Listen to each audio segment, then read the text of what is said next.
This is what the Lord says. Stand at the crossroads and look. Ask for the ancient paths. Ask where the good way is and walk in it, and you will find rest for your souls.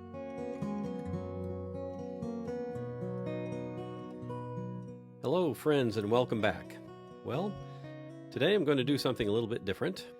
A few years ago, when we were visiting the United States, my wife, Olga, gave her testimony at our Sunday school class, and we recorded it. For those of you who don't know, my wife was born in Leningrad, when St. Petersburg was called that back in the days of the Soviet Union. She came to the Lord through a very interesting series of events, and her testimony not only gives insight into her life, but also what life was like in the late 80s and early 90s when there was so much change going on in Russia and in the Soviet Union. So we hope you'll enjoy her testimony, the story of how God met her and called her, how he reached out to a young lady and her family in the midst of the collapse of an atheistic society.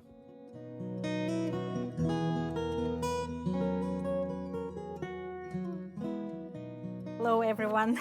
It's good to see you again. As usual, I'll try to be quick and not go too much into too many details that I love. Well, Jeff asked me to share my testimony of how I came to Christ. Many of you know that I was born in Russia, in St. Petersburg, and I grew up in that country mostly. I was born in 1977, and when I was 14 years old, the Soviet Union fell apart. But I still wanted to maybe start a little bit with the background of where I started.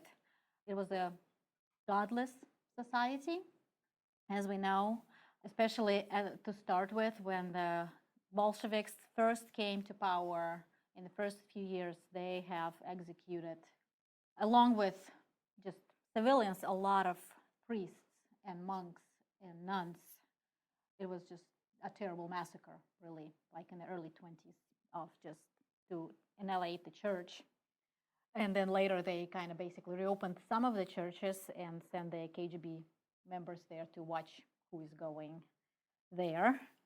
My mom, when she was a little girl, her grandmother, my grandfather's mother, took her to a church, and my mom mentioned it at her home, and her father told his mother that if she ever takes my mom to the church again, she's no longer his mother.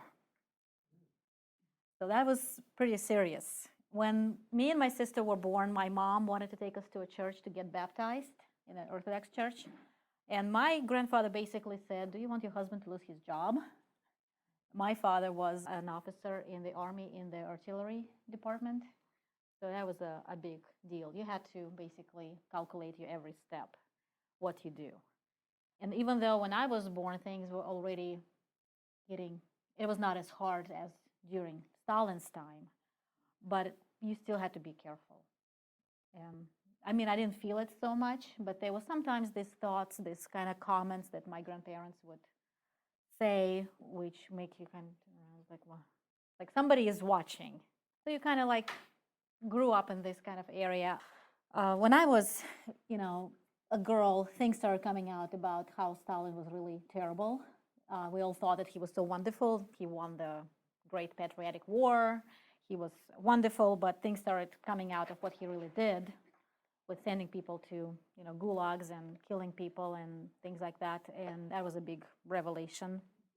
You lived in this kind of mind state that there is no individual.